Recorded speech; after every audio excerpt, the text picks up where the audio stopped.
And welcome to the Ben Swann Radio Show here on RBN, the Republic Broadcasting Network. Great show in store for you today. Glad that you're with us. Several guests, in fact, are lined up, and we're going to get one right off the top here because his time is short.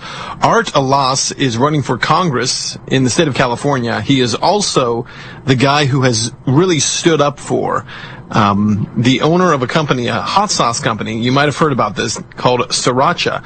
And the owner of that company was essentially being put in a terrible position by the town in which his business is located, and was actually going to be labeled a public nuisance because of the smell that was coming from Sriracha. Art Alas is on the phone with us right now. Art, thanks for being here. Thanks a lot, Ben. So let's talk about this. We chatted about this a little bit last night. A major turn of events here. For folks who don't know the background, just give us the brief background as to what was happening with Sriracha. Well, the city of Irwindale was ready to declare Hoi Fong Foods a public nuisance, which is the maker of Sriracha, all off of four complainants coming from the city of Irwindale, one of which was related to one of the city council members. And, I mean, we got to keep in mind that this city council is currently being investigated for misappropriation of funds and several other things. So this was just another attack on small business in the area. So when we saw what was going on, I decided to go out there, take a tour of the factory to see if this smell really existed.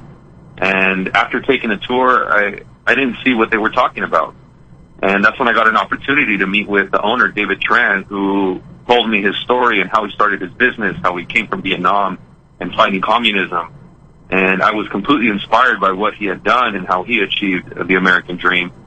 And I had a good conversation with him about how we need to preserve that American dream for future generations, and how the attack on small business is affecting all kinds of people, and not just business owners, but people who would be employed by these business owners.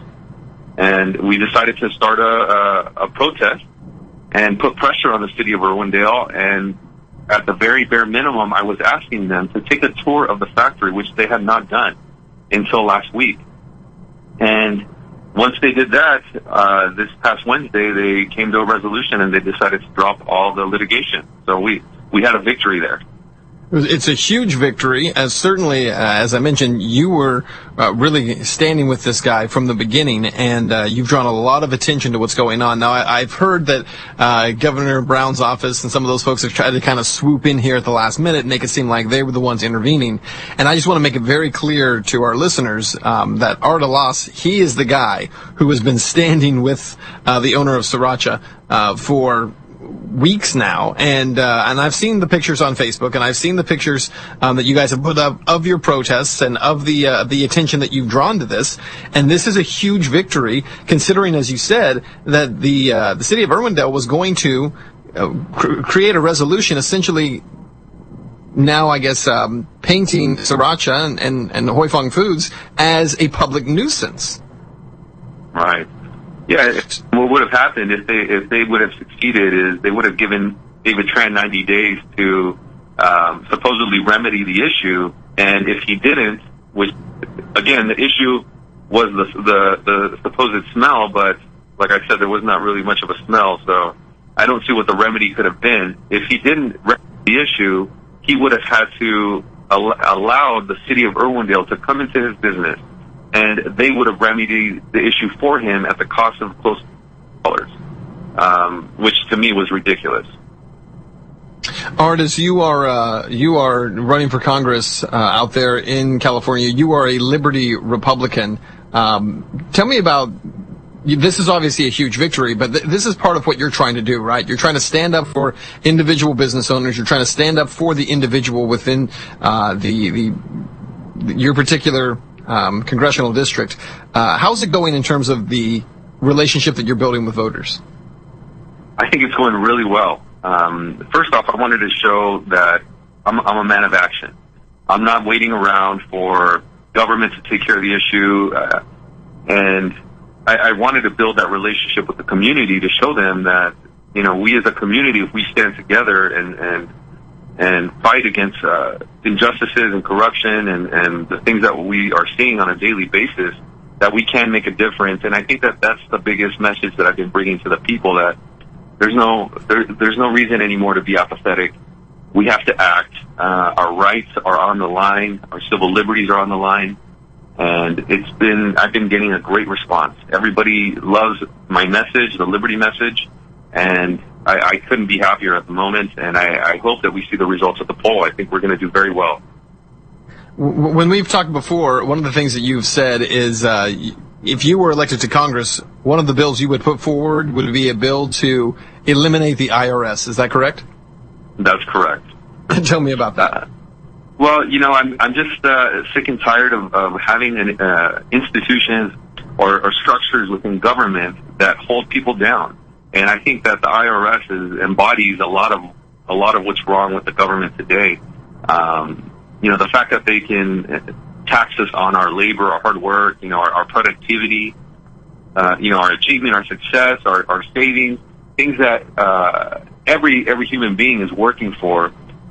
It's completely wrong in my opinion, and I think that if we're able to eliminate the IRS and come up with a system that's a lot more fair and maybe a flat tax or a fair tax, something where people have more of a choice, I think that we will eliminate a lot of the problems that we're seeing today within big government. We will, in my opinion, we need to cut down the size of government, and the fact that they have an unlimited paycheck or an unlimited a blank check every year, to me, is ridiculous, and that's why we're seeing ourselves embroiled in wars abroad, ridiculous spending, and ultimately we the people are on the hook. So that's something that I think we need to eliminate ASAP. That's something I would love to do right away. You've also said that you would stand with Justin Amash in working to defund or eliminate the NSA. Is that correct? Yeah, that's something that, when he put that forth, I was really excited, and the fact that he was just a few votes away from getting it done just goes to show that the people are sick and tired of the abuses on our civil liberty. And something like that would send a huge message to big government that the people will not sacrifice their rights for a false sense of security that they're providing us. And I would love to do something like that. I would love to support him on a bill like that.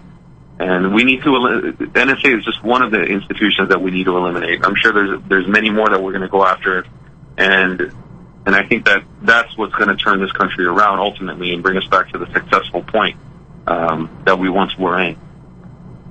Art Alas, where can people find more information about you, and how can they get in touch with the campaign, see what you're all about? I would hope everybody could visit us at electalas.com. That's ALAS, electalas.com. And you can also find us on Facebook at electalas and Instagram and Twitter. So I would encourage everybody to get in touch with me and support our campaign. We are fighting against the machine, and so far it's going really well. We've been making a lot of great waves here in the community, and with all the support of the people out there, I'm sure we can make a difference and defeat an establishment big government politician.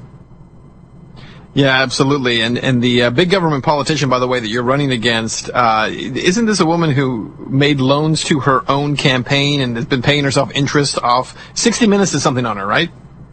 That's correct. 60 Minutes did a whole show on unethical behavior from politicians in D.C., in Congress in particular, and she was the worst offender in this particular unethical behavior, which what she did was she lent her campaign $150,000 of her own money and then charged the campaign 18% interest.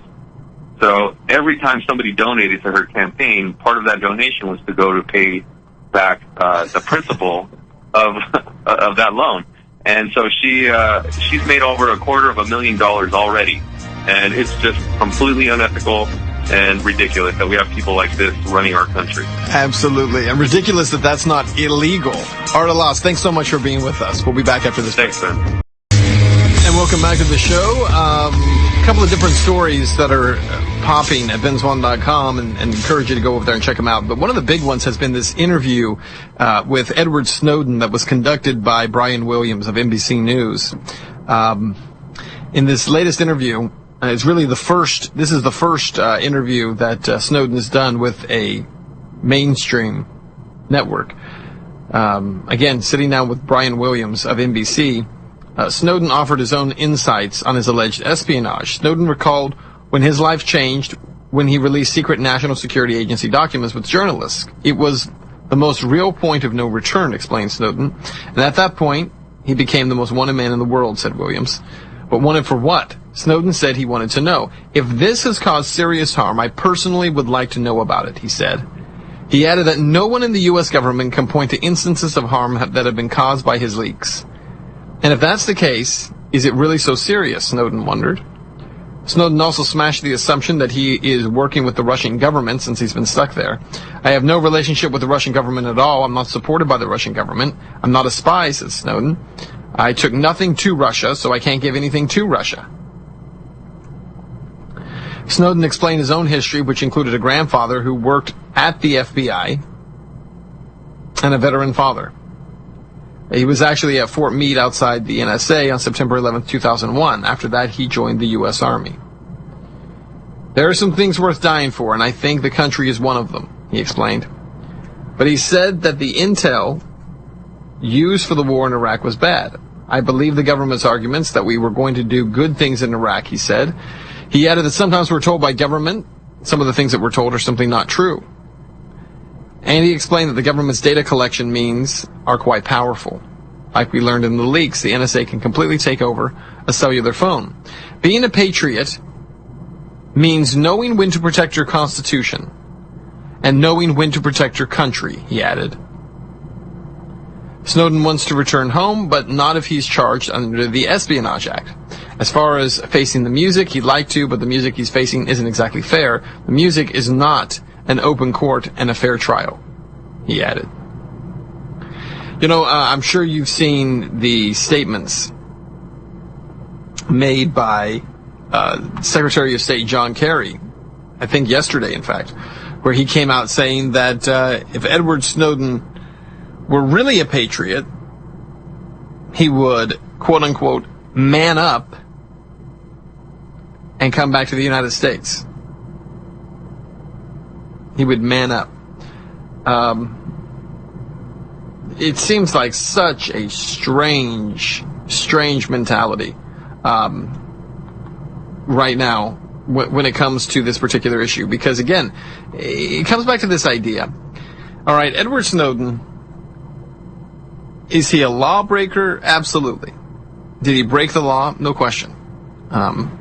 Even under the Whistleblower Protection Act. And by the way, under the Espionage Act of 1917, which is what he would be charged under, we talked about this yesterday, Edward Snowden would not be able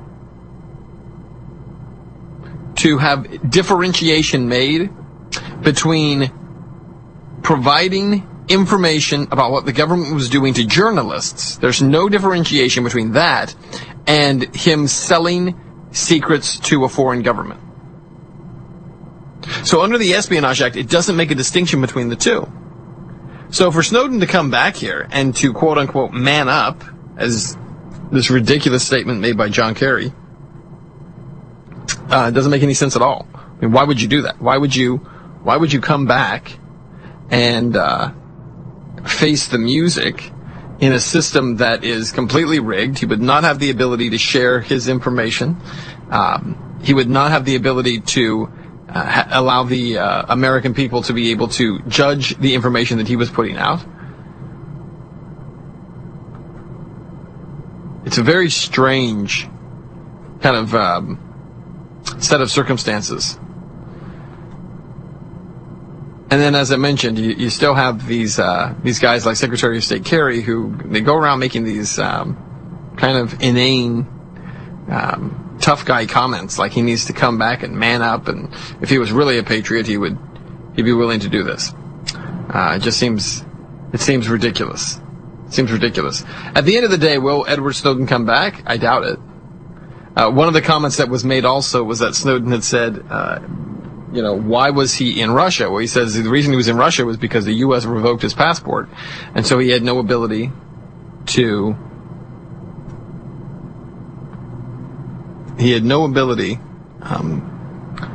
leave Russia once he was there. And to that point, John Kerry made a statement yesterday saying that's a ridiculous statement. If he wants to get on a plane and come back to the United States, we can have him back here tomorrow. Yes, we know. You can throw him into a cell someplace and you can lock him up for the rest of his life. Because that's the price of dissension. That's the price of standing up against this government on any level. There's no tolerance whatsoever for dissension. There's no tolerance for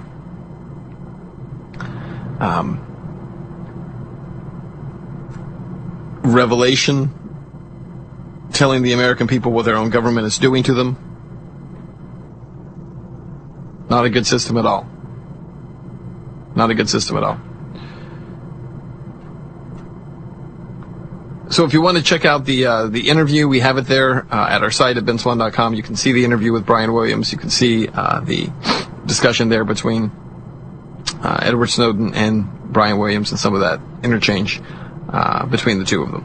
And by the way, I believe June 5th is the 1-year anniversary of the first Snowden revelations through Glenn Greenwald.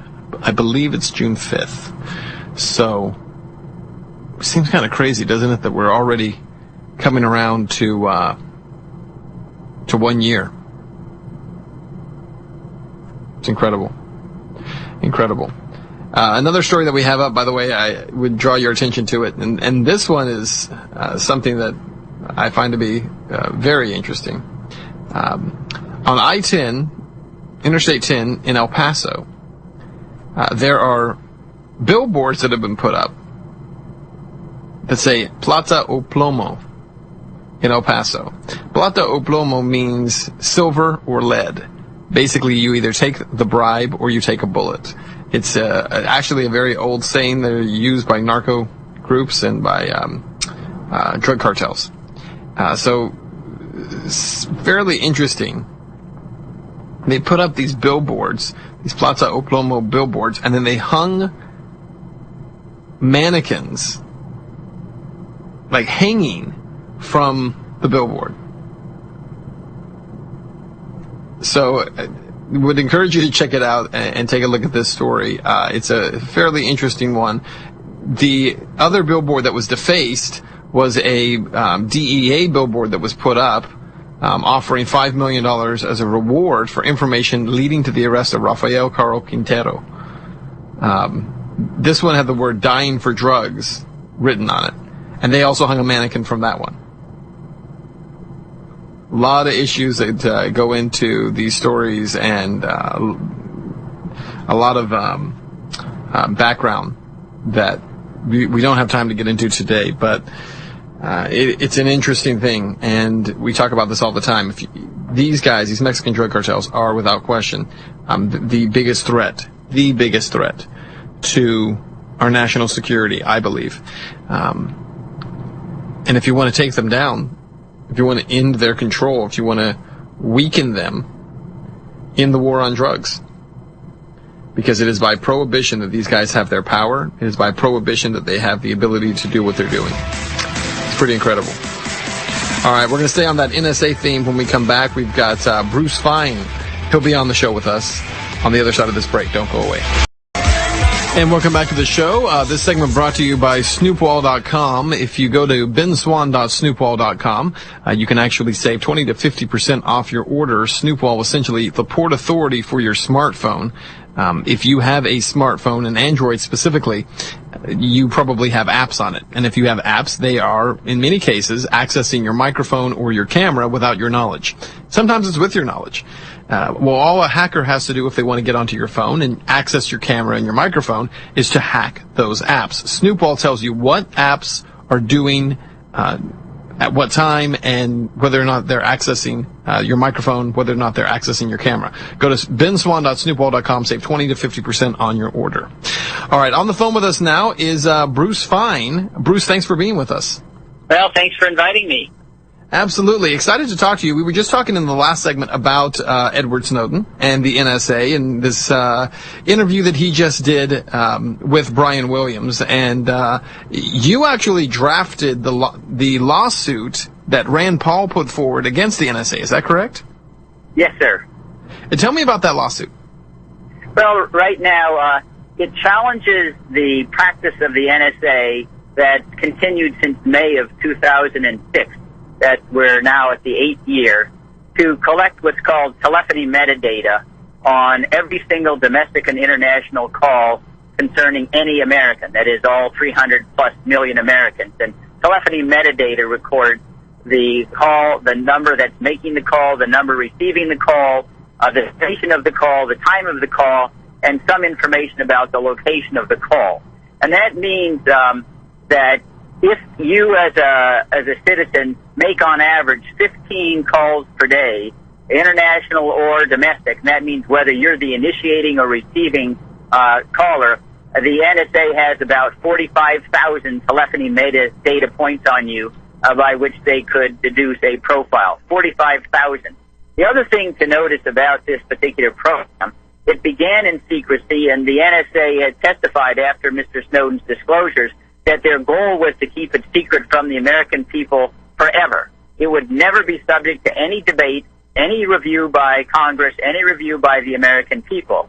And that's the kind of agency we're dealing here. It's not at all unexpected to discover that the NSA itself was created in 1952 by top-secret memorandum from then-President Harry Truman to the State Department and Defense Department. It was born in secrecy. There was no congressional consultation. And the Church Committee hearings, this is 1975-76, disclosed that the NSA before was compiling enemies lists, was based in domestic law enforcement outside of its charters, and indeed collecting and spying on people, including Chairman Frank Church himself. So we've been there before. We know what happens when you have continual and limitless surveillance authority entrusted to the NSA, and that's what we're trying to shut down. One of the remedies that we're seeking is to require the NSA to purge its massive, unprecedented database of all the information that's collected on innocent American citizens. Now, you could ask, well, why are they undertaking this massive surveillance, dragnet surveillance? Especially because in 8 years, the NSA has conceded it has foiled 0 terrorist plots because of this surveillance program. None. Before the Snowden revelations, they were batting around numbers like we've stopped 50 or 60 terrorist plots. Then when they were required to testify before Congress, it wasn't 55, it was 48, and then it was 32, and then 12, and then 0. So the NSA itself really is trained in duplicity. And I think that was captured best by the Director of National Intelligence, James Clapper. And Mr. Clapper is one of the defendants in the lawsuit. And in March of 2013, under oath, he was asked by Senator Ron Wyden of the Intelligence Committee, are you collecting data on millions of Americans? Now, that is a question that's pretty clear and unambiguous. You don't need to be past 6th grade to understand the question. Exactly. And James Clapper said, no, we are not. Clearly a perjurious statement. And he was unembarrassed by it. And he later defended it on television by saying, well, it was the least untruth that he could state. The least untruth is a slogan there that we've now got running the National Security Agency. They would make it such a dangerous, dangerous surveillance of the American people. Yeah, I mean, it's a really interesting idea. As you said, the NSA has come out very plainly and stated that it was never going to disclose to the American public that this was happening. That had Edward Snowden not revealed it, there's no way they were going to even reveal it to Congress because, as you point out, James Clapper sat before Congress and perjured himself. He lied to Congress saying that the metadata was not being collected. That's correct. They want no oversight whatsoever. And you see, one thing that's really been quite troubling is the acquiescence, if you will, in Congress of these outrages. Let's take another adjacent example. The Senate Intelligence Committee conducted a 4-year study of the so-called enhanced interrogation technique practiced by the CIA. It's a euphemism largely for torture. And whether or not it disclosed critical information to thwart terrorism, and what kind of abuses were conducted under the umbrella of enhanced interrogation techniques. It's a 6,000-page report, hundreds of pages of an executive summary. And instead of releasing the report, because it's Congress that created it, and Congress enjoys absolute immunity under a constitutional provision called Teacher Debate Clause to release anything they wanted. And notwithstanding that the Church Committee released classified information that it did not think was justified, the Senate Intelligence Committee is begging, and it has for months, the executive branch, namely the CIA, to permit it to publish its own report. And remember, the CIA is the subject of the Intelligence Committee's criticism. Why are you yielding to the executive branch, the power to edit and expurgate, if you could, your own report? It shows you how, I call it the invertebrate branch that Congress has succumbed to. And really, there would not have been an Edward Snowden if the Congress was doing regular, intensive, constitutionally mandated oversight of the NSA. Ed Snowden was a product of congressional dereliction. It's as simple as that. I think that's a really good point. And had Congress taken seriously its responsibility to have oversight, because it does have the responsibility. It's not simply a privilege where Congress has the option for oversight. They have a responsibility to oversight, and they have abdicated that responsibility.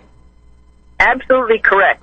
Indeed, at the Constitutional Convention, this Speech or Debate Clause, this Article 1, Section 6, was debated, and James Wilson, a delegate from Pennsylvania, explained, we need to embolden Congress to oversee the executive branch for abuses, and we do that by giving them absolute immunity for anything done in the course of their legislative activities, including oversight and revealing information. And not only that, observation by James Wilson, but the United States Supreme Court itself, in a case called Gravel versus United States, 1972, upheld the absolute right of then-Senator Mike Gravel to read into the congressional record 47 classified volumes of the Pentagon Papers. He was initially investigated by the Nixon administration for violations of the Espionage Act, just like Edward Snowden's investigation for violations of the Espionage Act. And the Supreme Court held, no, you can't investigate a member of Congress for doing something in the course of his legislative duties, which include overseeing the executive branch and publishing classified information. We need to remember that the whole concept of classification of documents is an invention of the executive branch. It's not based upon a statute. These are simply executive orders of the president that began decades ago. And Congress at any time can override those classification standards. Unfortunately, it has not. But that's the state of the law. Congress, unlike you and me, has an absolute constitutional shield from any retaliation for exposing this information. And I say they have to give it to a 29-year-old Ed Snowden responsibility to do that without any protection at all. It really is a disgrace. And the American people need, in the election campaign for Congress, to hold the candidates to account. We will not vote for you unless you are going to do genuine oversight. Otherwise, we will have secret government and these abuses that will flourish year after year. Well, and that's what we do have, is it not, Bruce? I mean, we're at the point now, and we're speaking with Bruce Swann, who has written this lawsuit against the practice of the NSA collecting all this metadata. But Bruce, I mean, we're in a position right now where that's exactly what we have. We have so many agencies within our federal system that no longer really succumb to any oversight, and they're growing bureaucracies. They get larger all the time, and they have less and less accountability to representatives who are elected by the people. You're right, but the reason why they escape accountability is because the inertness, the docility of members of Congress. The powers remain from the Constitution in these legislative committees. They simply don't exert them. And the only way they will is if they confront some political penalty for remaining so docile. All right, now, Bruce, stay right there. We're going to continue the conversation on the other side of this break. We'll be back with Bruce Swann in just a minute. This segment brought to you by AnthemVault.com. If you go to Anthem Vault, you can get free gold and silver just for setting up an account, as well as using the promo code BEN. You get $500 that you get entered into a contest to win $500 in free gold and silver. You can do so again by going to AnthemVault.com. It's about liquidity. It's easy to buy, easy to sell. Check them out, AnthemVault.com.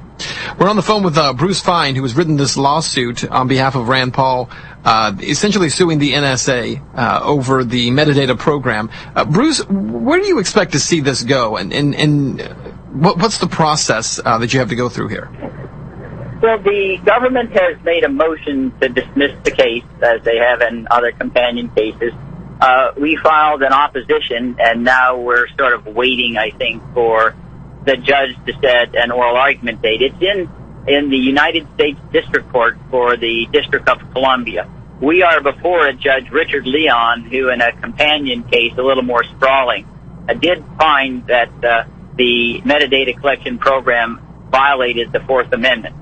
And so we are guardedly optimistic that he would similarly find that the program, if anything, that we know more about, and that we're more cognizant of the violation and the scope of the program, will rule in our favor. What we're seeking as a remedy is to have the database, as they purge of all this metadata that's been collected over 8 years, is the largest surveillance net on a citizenry of a country in the history of mankind. I mean, it's that staggering. And, of course, it increases and accelerates every day with technological development.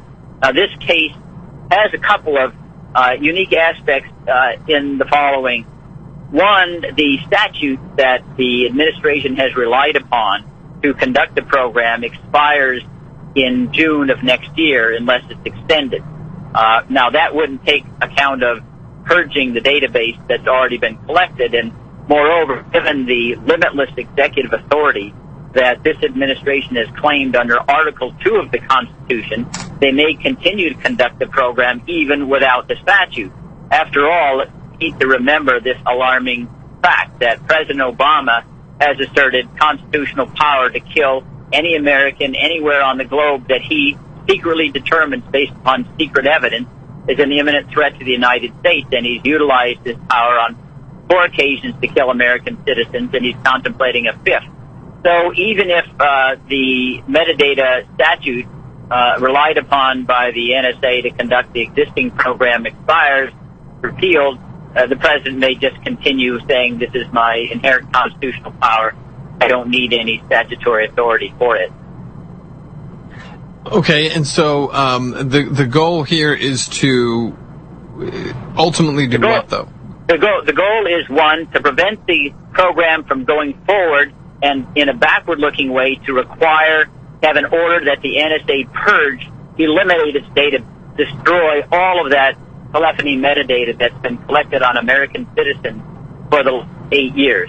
So they would no longer be accessible by the government unless they had probable cause to believe, pursuant to a search warrant, that the information was connected to some kind of crime or international terrorism. That's the way the system's supposed to work.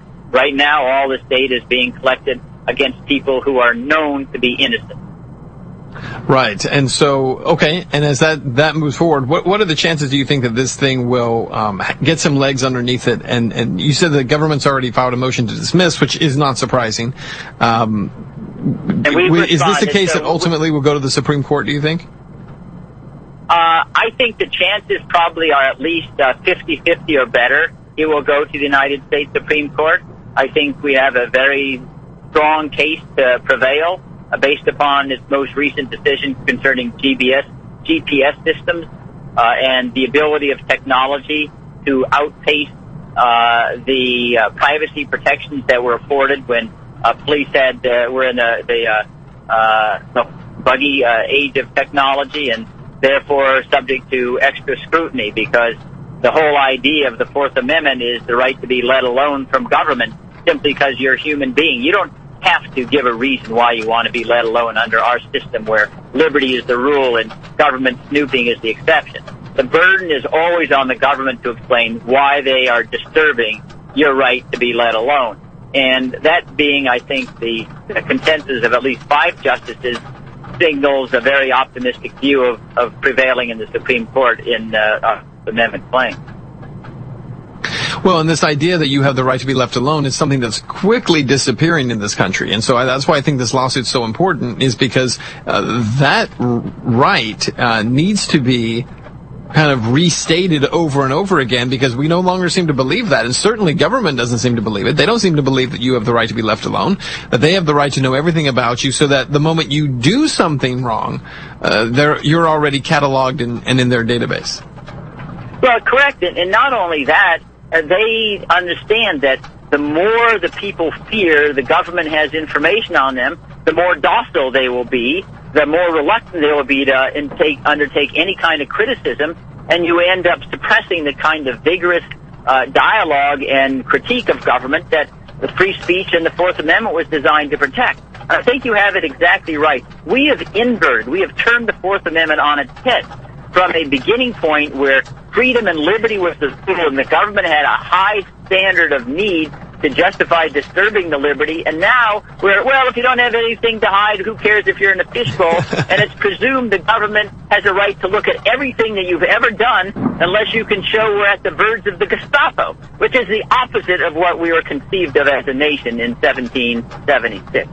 At what point is it going to take for the American public to wake up and start pushing back on some of these ideas? Because that's one of the things we suffer from, too, is apathy within the public, where I think too often people assume that government has the right to do what it wants to do, and who am I to question that? Do you think that we'll see the public pushing back more against these ideas? Well, we know that with the Snowden disclosures, the public opposition in one form or another climbed to something like 75%, which is a staggering consensus. That's probably a higher consensus than the number who believe the Earth is revolves around the sun. But ultimately, in my judgment, you've got to have a new set of leaders who need to teach one of these fundamental moral principles of the Fourth Amendment, which is we do take risks that unfree people don't take, because we cherish liberty more than a risk-free, absolutely safe society. If you want to be absolutely safe, don't go out of bed in the morning and imprison everybody, because everybody is capable of one tiny percentage or another of doing wrong. No, you got it. Risk is part of life. Risk is the oxygen of liberty. And we need to have leaders who teach that, who tell the American people, yes, let's be vigilant against threats that are genuine, but after all, we can't be absolutely safe from all threats unless we're going to destroy the right to be let alone. Take even the tragic incident at the University of California at Santa Barbara. All right, there are killings, there are unfortunate deaths, murders committed out there, but if we stuck everybody in prison because maybe they could use a gun wrong, there'd be no liberty left. The fact is, it's an unfortunate inherent part of life that we cannot predict with certainty who will do bad and who will be good. And if we try to get in the business by presuming, since everybody is capable, we spy and we detain all of them, then we've ended a free society, which was why the soldiers endured at Valley Forge, and all of their sacrifices will come to naught. Yeah, absolutely. Bruce, our time is short. Is there a place where people can go and get more information about the lawsuit? They can maybe read it for themselves? Yes, if you can go to the website at the United States District Court for the District of Columbia, I think it's U.S. Courts DC or DACC, and then you want to go on Richard Leon. Judge Richard Leon is the presiding judge. There will be a case docket for his roster, and look under it's called Rand Paul and Freedom Works versus Obama and Clapper et al. And that should contain all the filings in the case and make all of your audience fully au fait about each detail that transpired to date. And it's Rand Paul and Freedom Works versus Obama and Clapper. It sounds like a tag team wrestling match. Yeah, well, that's what happens in lawsuits. You get a lot of names and titles or whatever, but unfortunately, it's much more important than a tag team wrestling match. It really is, in some sense, the future of the country and who we are as a nation. Absolutely. Well, Bruce, thank you for your work. Thank you for the work that you've done on this suit, and we'll continue to follow it. Thank you, sir. Okay, listen, thank you for inviting me. Have a good day. You too. All right, much more on the other side of the break as we come up on the top of the hour. Hour 2 starts after this. Welcome back to the show. It is hour 2, and we have a very interesting guy for this half hour. Joel Salatin is with Polyface. Am I saying that right, Joel? Polyface Farms? Yes, that's correct. Mm-hmm. Excited to have you on here. I got to tell you, I spent the morning watching YouTube videos of you so I could get caught up with you. And I actually heard a great deal of your speech from LPAC in 2013. I was actually at LPAC in 2013 speaking also. I guess we weren't there at the same time, but was really interested in what you had to say. Talk to me a little bit about first of all, tell me about Polyface Farms and what you guys are about. Well, we're a multi-generational farm in Virginia's Shenandoah Valley, and we've been here since 1961. I was just 4 when Mom and Dad bought the farm, and we do a chemical-free, hormone-free, antibiotic-free, pastured livestock operation that we direct market to about 5,000 families and 50 restaurants. And when you say, it's hormone-free and all that, you've got cattle out eating grass in a field, correct? Yeah, fancy that. We actually believe that... What a novel concept. We actually believe that animals are supposed to move around. The orthodoxy of our modern culture is that animals are not supposed to move around. They're supposed to be stationary in big factory houses. So we actually believe animals are supposed to move around, get fresh air, sunshine, a lot of green grass, and get the pigs can express their pigness. So we have beef cattle, pigs, chickens, both eggs and meat, and turkeys, and rabbit, and lamb, and duck. So there's a lot of variety here. So the traditional way, I shouldn't say traditional because that's not even correct, the more common way of cattle being raised by some of these massive corporations and farms, corporate farming, how, in comparison to your open field and cows eating grass, what is the situation there?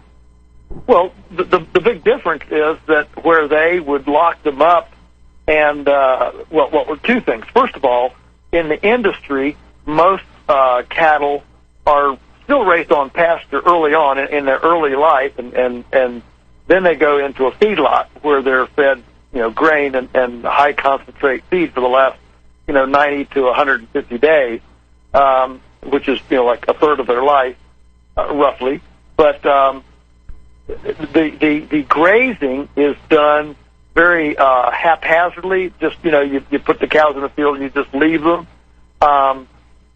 So we do neither of those things. We do neither the continuous kind of lazy, negligent grazing nor the intensive feedlot grazing. Instead, we have them out on grass all their life, so they're grass finished, but we move them every day from paddock to paddock. So they're tightly mobbed up like they would be in nature with wolves and predation. And they're tightly mobbed up, and we use high-tech electric fencing, portable electric fencing, to define where they're going to be for a day. So every day about 4 o'clock, we move this, this herd to a fresh, what we call a fresh salad bar. We call it mob stocking, herbivorous, solar conversion, lignified carbon, sequestration, fertilization. I won't even ask you to repeat that, but holy cow. So how much land do you have for these cattle, and how many cattle were we talking about? Yeah, well, we own and then lease an additional acreage. So, we're actually managing about 1,200 acres of pasture. We run about 1,000 head of cattle on there, which happens to be about 4 times the county average, because when you move them every day from paddock to paddock, it means that most of the time all the grass is in rest mode. It's being recuperating, and it's able to go through its teenage growth spurt under the kind of normal, conventional, what we call the lazy way of grazing, where the cows are just out in the field all year. The forage is never allowed to really accelerate through its teenage fast metabolic growth cycle, and so it's never allowed to go. Now, it's important to realize that it's just as it shuts down the photosynthetic activity of the plant, whether you don't graze it at all and abandon it and just let the grass, like in a national park, and just let it go to senescence, what we call nursing home grass. And it's just as damaging to overgraze it, which is what happens in a continuous grazing program, where the plants are kept extremely short and never get out of first gear. And so this daily move mimics the template of nature where you have the migratory and predatory pattern so that the herbivores can actually do the job they were intended to do, which is prune the biomass and restart the very rapid biomass accumulation. We call them a biomass accumulation restart button, just like an orchardist would prune an apple tree to stimulate, fresh, good, luxuriant vegetation, or a vineyardist would prune a vineyard for the same reason. The pruners of the biomass in the ecosystem are the herbivores. That's why there are so many herbivores around the planet, from guinea pigs to prairie dogs to moles, voles, and wildebeests and zebras and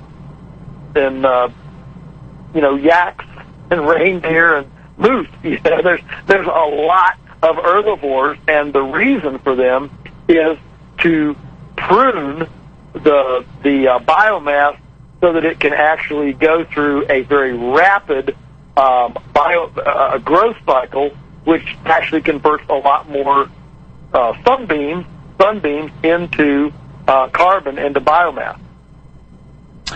We're coming up on this break here pretty quick, but I think we have time to squeeze in this question. So I heard you talking about corn and the fact that a lot of these cattle were fed corn, and they shouldn't be. Can you explain that?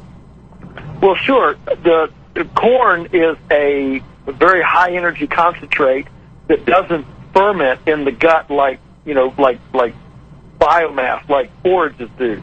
So it sets up an acidosis problem in the gut. It acidifies the gut, makes the digestive bacteria harmful to us instead of just doing what it's supposed to do. And it's extremely costly to the environment. It requires annual tillage. We even subsidize it. It creates all sorts of pathogen ecological problems as a result of going to an annual rather than a perennial system. And then, of course, when we come back from the break, I want to talk to you about this other idea that I heard you talking about, which is there's a video of you working with chickens, and it's out in this open air space. And you talked about the fact that I think you said the FDA wanted to shut you down. Is that true? Right. Yeah. Well, it's the USDA. I call them the US duh. Got it. The USDA. That's right. I want to talk to you a little bit about that, as well as you were in Food Inc., right? You were actually part of that documentary. Yes. And we'll talk more about that. I was the good guy in Food Inc. Yeah. That's right. You weren't the villain. You were the good guy. No. That's right. I was the good guy. Yeah, and the whole idea, of course, that there's natural ways of raising food and not outsourcing it. You made a comment about something as intimate as food, that we have basically abdicated responsibility of knowing what we're putting into our bodies. Is that more or less correct? Yeah, it absolutely is. I mean, the average American is far more interested and knowledgeable about the latest dysfunction in the Kardashian household than what's going to become flesh of their flesh and bone of their bones at 6 o'clock. And it's the ultimate step of independence and libertarian self-reliant thinking to extricate ourselves from our enslavement on the orthodoxy of industrial food and the government's protocol.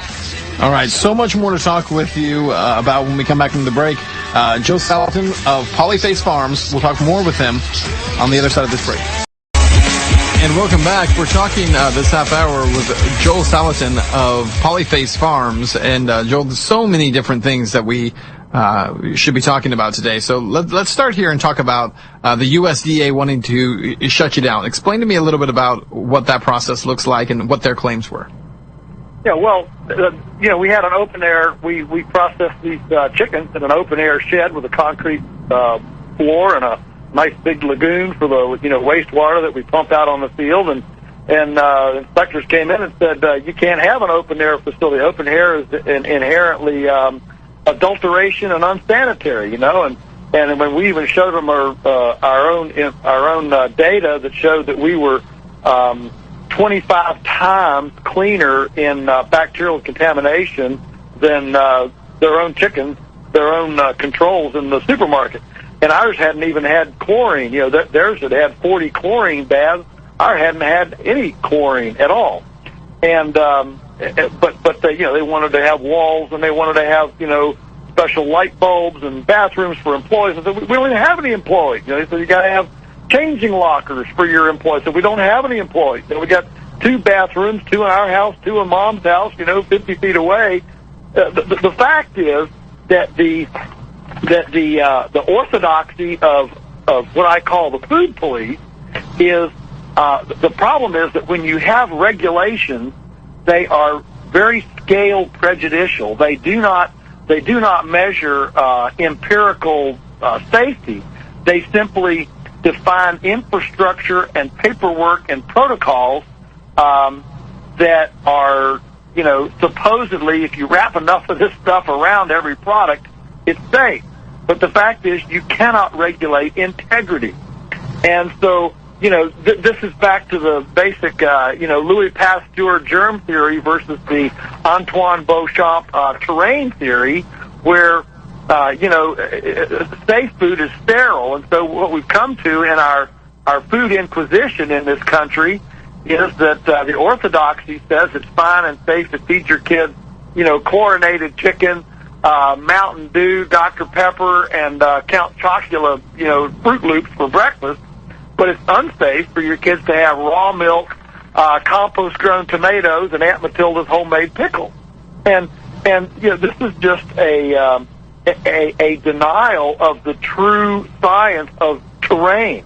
I would say there's one other element in it, and that is that the orthodoxy of our day is that nature is fundamentally broken, and so we have to fix it. Everything is dirty and filthy and unsafe until we come in with chlorine, pharmaceuticals, irradiation, genetically modified organisms or whatever, and fix whatever's fundamentally broken. Whereas my belief is nature functions extremely well, thank you very much, and its default position is wellness. And if something is broken, then I assume I did something to break it.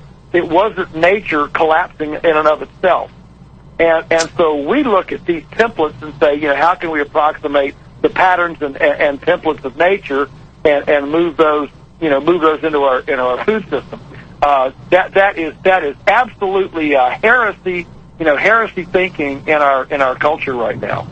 Yeah, that's a really interesting point, and I don't think I've ever heard anyone quite put it that way. But the idea that, as you said, that nature is fundamentally broken, and so we have to fix it. It goes back to this idea, and we've talked about this before on the show, but there are some very basic studies out there that show that when you allow your kids, when they're small, to be exposed to more bacteria and to germs, they actually have much stronger immune systems, and they're much healthier as they get older. And, there's a lot of empirical data that backs that up. I would assume from what you're saying, the same would be true of food and the way that we eat. Well, yes, absolutely. I mean, think about it. Velveeta cheese, when you squeeze Velveeta cheese on a table, you can walk away from it for a year. It doesn't get moldy. It doesn't change. It just sits there, for a year.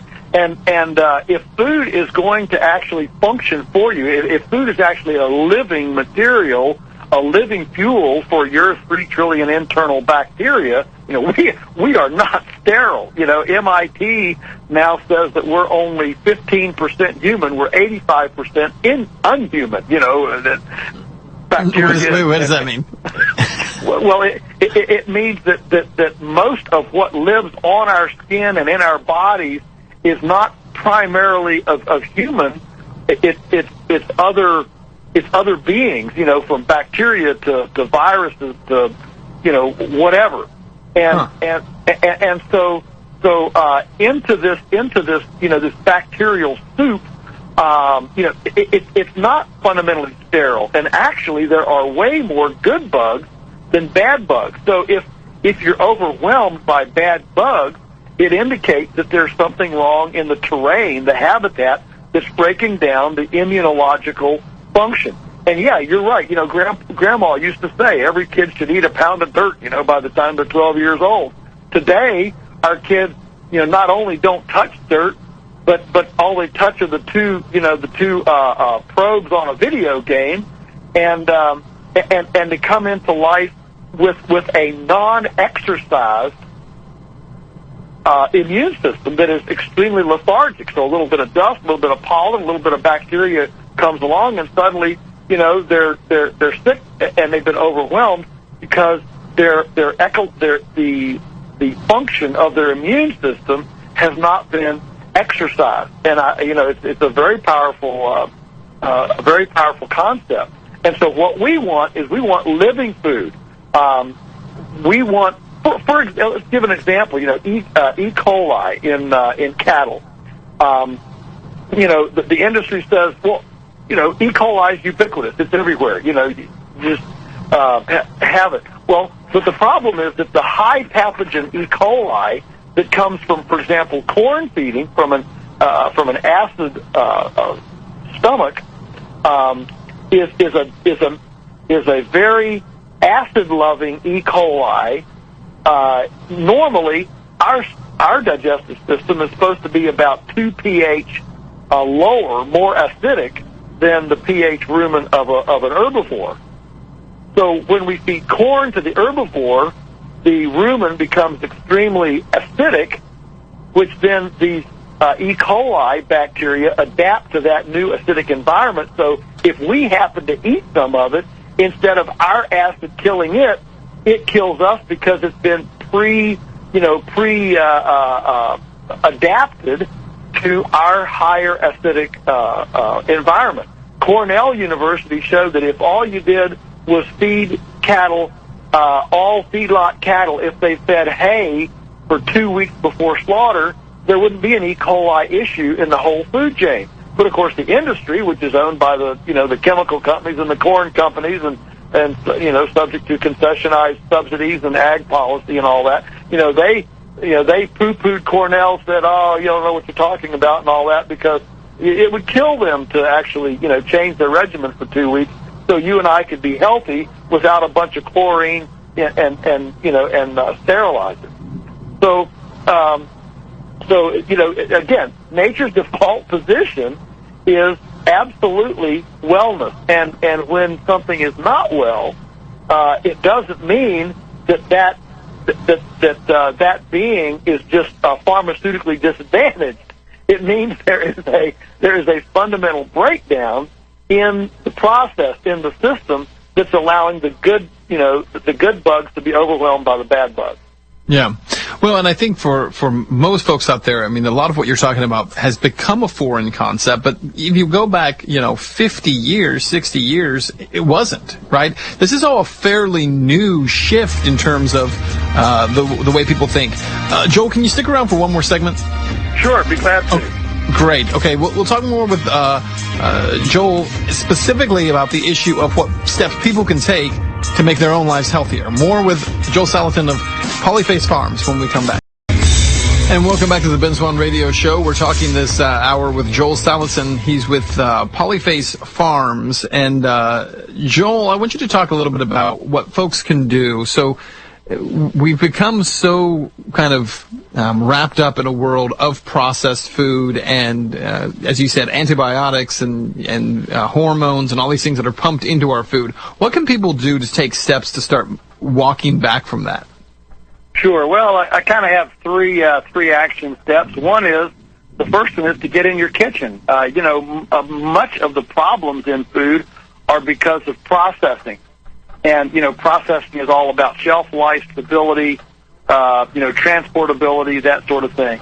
And so if we just get whole food, that can make a big difference, so that we return to our kitchens, and get re-jazzed about domestic culinary art, preparing, packaging, preserving, and processing food in our own kitchens. It's also the way to save a lot of money. I mean, I want you to think about it.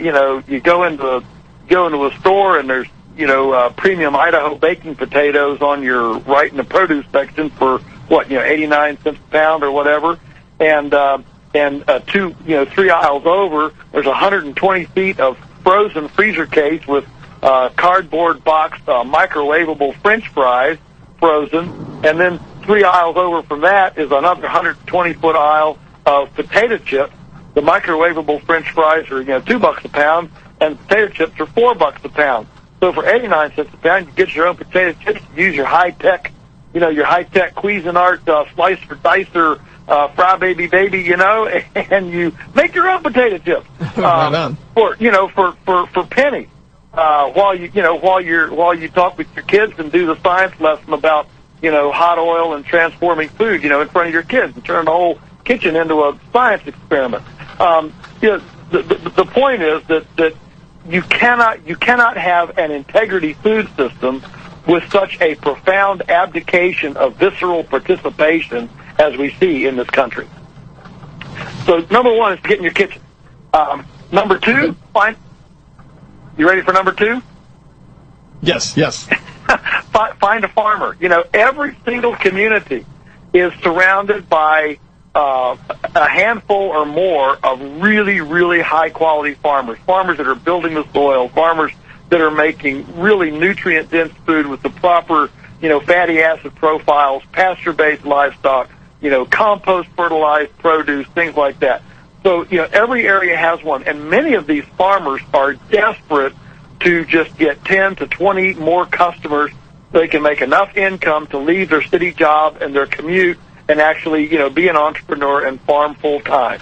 Well, you and I have the distinct privilege of being able to come alongside these struggling entrepreneurial farmers and support them with our food dollars and encourage them in this path. And the final thing that any person can do is to grow something yourself. I am very big on integrated rather than segregated food systems. And yes, I am talking about something as basic and specific as bringing 2 chickens into your house, if that's what it takes, into your condominium. If every kitchen in America had enough chickens attached to it to eat the kitchen scraps generated from the kitchen, there would not be a factory egg industry. It simply would not exist. We wouldn't be taking all this stuff to the landfill. We wouldn't be having all the garbage, and you would be able to surround yourself with a wonderful object lesson of abundance instead of scarcity. Now, instead of being scared about what you're buying, you're actually seeing it laid right through your table. And it's magic, it's blessing instead of liability. So, if you have a patio, you can have a pot garden. And when I say pot garden, it's obviously tongue-in-cheek.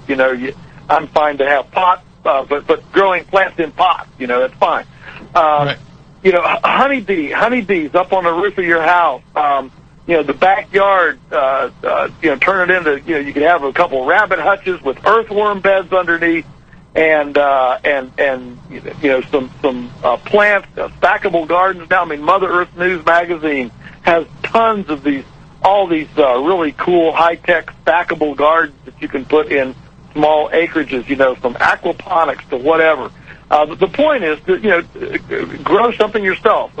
Join a community garden and get a spot, or look at your civic club or church and find a guy that's got a couple square feet of extra land and simply begin to participate in the process of food. And as you do that, you'll become very skilled, and you will, instead of living a life of fear and, oh no, what can I buy? You'll start to live a life of faith to realize that nature is fundamentally abundant, protective, and provisional, rather than nature being, scarce and a place to be feared, and something that's our enemy instead of a benign friend. And I think that's a wonderful way to live. Well, I agree with you, and I think too many people have kind of lost their power, right? We are empowered by the things you're describing, empowered in terms of our own health and our own diet, and as you said, even building back into the land, building back into the environment around us. A great way to do that is through the things you're talking about, as opposed to almost living in opposition to your environment. Right. And the other thing is that when you start down this kind of this path of independence, if you will, the beautiful thing is none of the things that I described require require legislation, require agencies, require government action. Nothing. It's simply converting some money that you would spend on Xbox, Disney World, and $100 designer jeans with holes already in the knees, or coffee, alcohol, lottery tickets, Burger King, McDonald's, whatever, and just convert that money into a more conscience-oriented, independent kind of investment, and that is good for the whole country.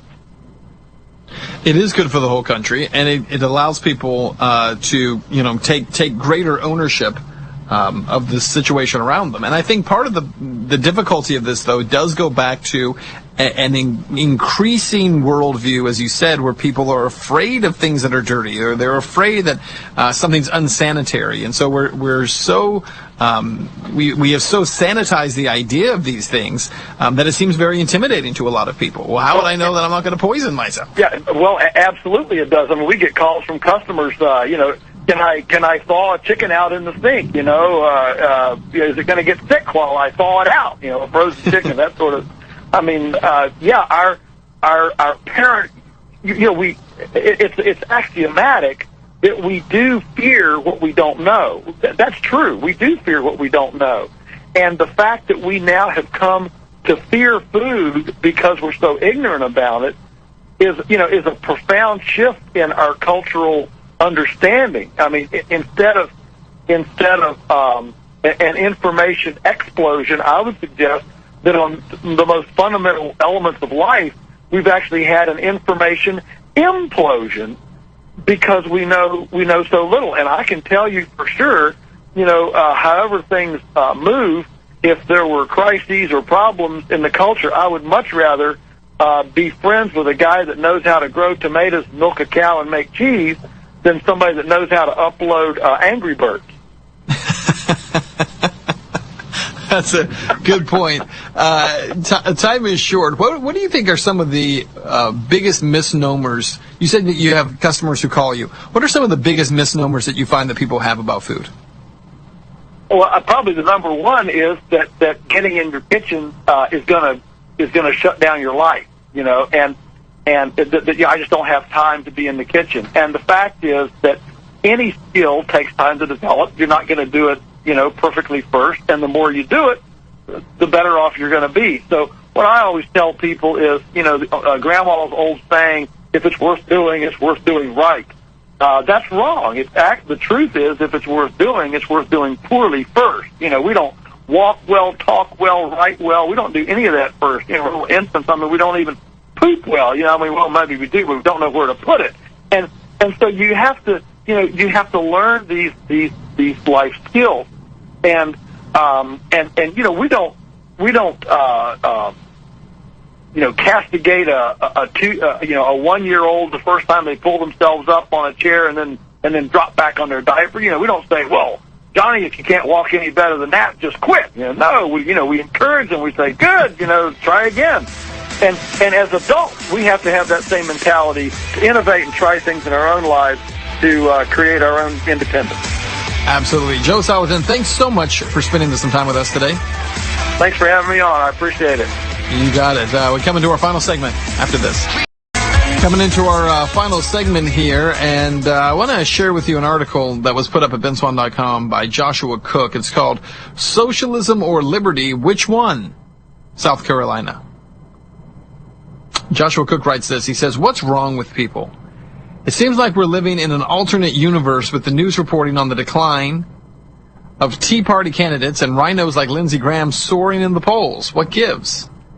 The Hill reported that, quote, banks are breathing a sigh of relief after established GOP incumbents bested a handful of Tea Party challengers at the polls recently.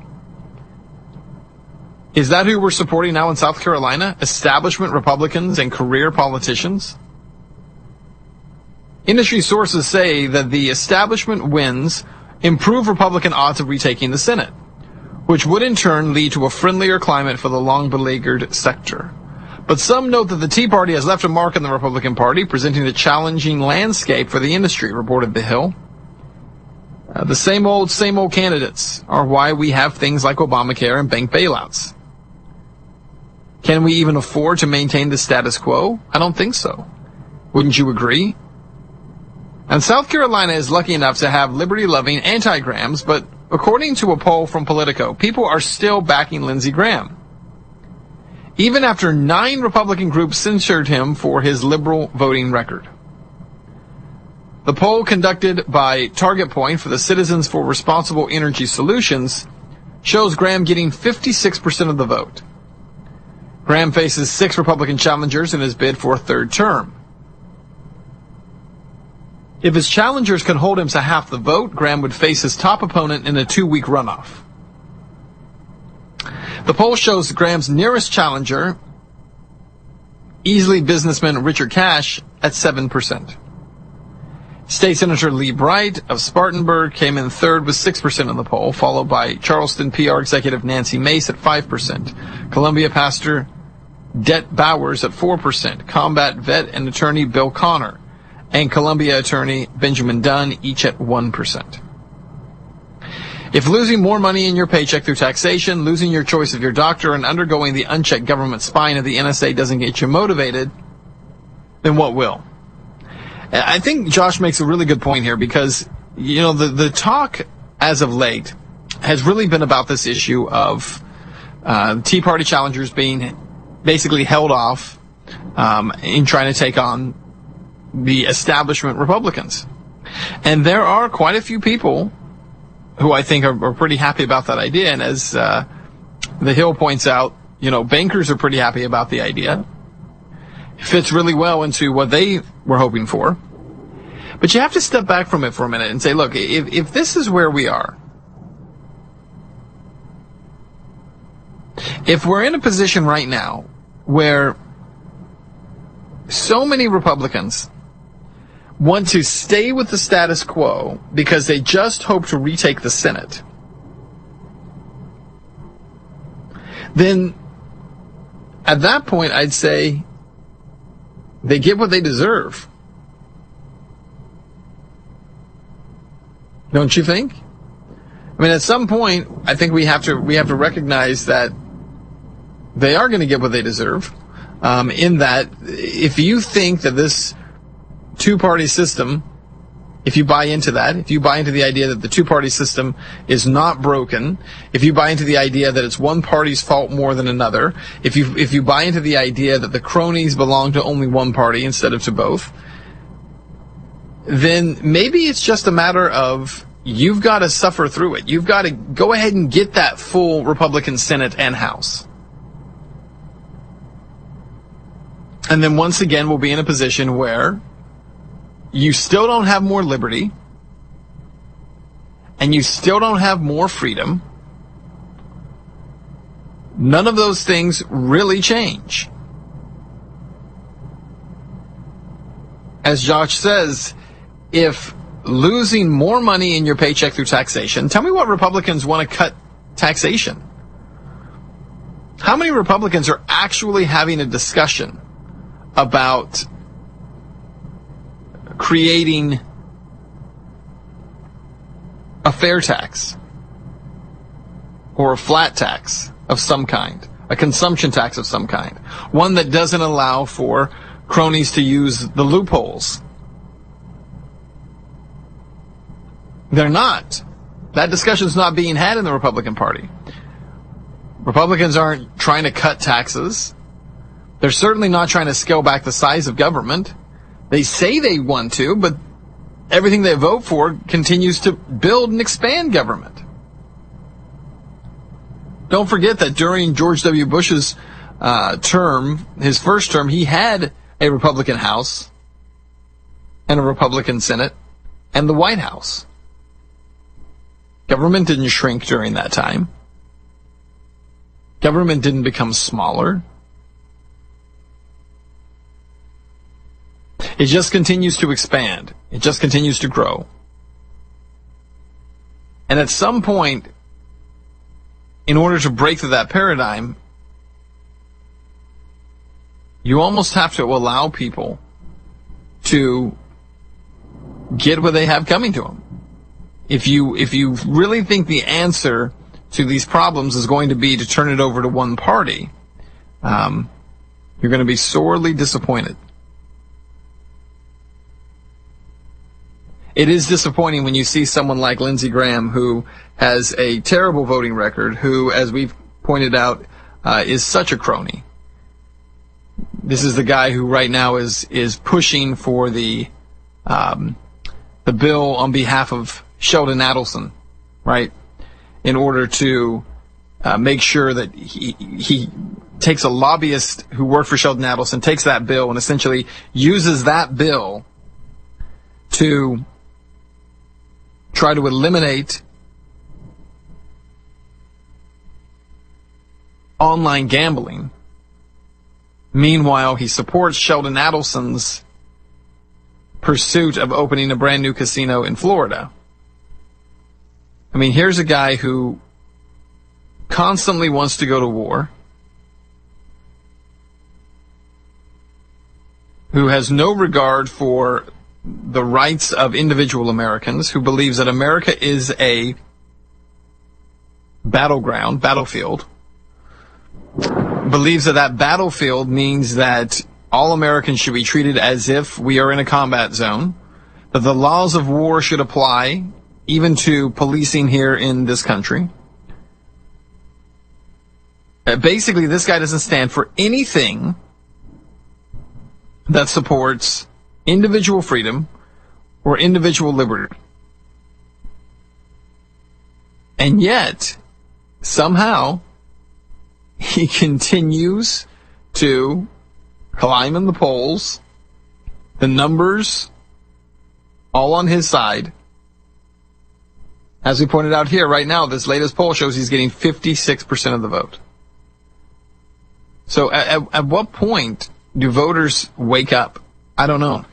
But I guess that's what we're doing here, right? The goal here is to expose the fallacy of the left-right paradigm, expose the fallacy of what's taking place here, so that people can see it, they can wrap their minds around it, they can understand you're not going to become more free by waiting for some politician to make you free. It just won't happen. It just won't happen. So we'll continue to fight and continue to push forward and wait and see what happens. But it sounds like with all things in front of us, that Lindsey Graham is he has a pretty good shot of re-election here. And unfortunately, it's because of apathy among voters. And it's also because of the primary system that engages so few people. And that's one thing that the political parties, the Republicans and Democrats, love about their primary system. Only about 9% of the population even takes part, in the primary. And when so few people become involved in a primary, you only need about 3% of those voters to actually win a primary. So, in terms of Lindsey Graham, looks like the system is supporting him, is working exactly how he would hope that it would. So we'll continue to fight. We'll fight another day. That's it for us today, though. It's running out of time. When I'm not on air, you can find me online at benswann.com. Remember that there, humanity is greater than politics. We'll talk to you guys tomorrow.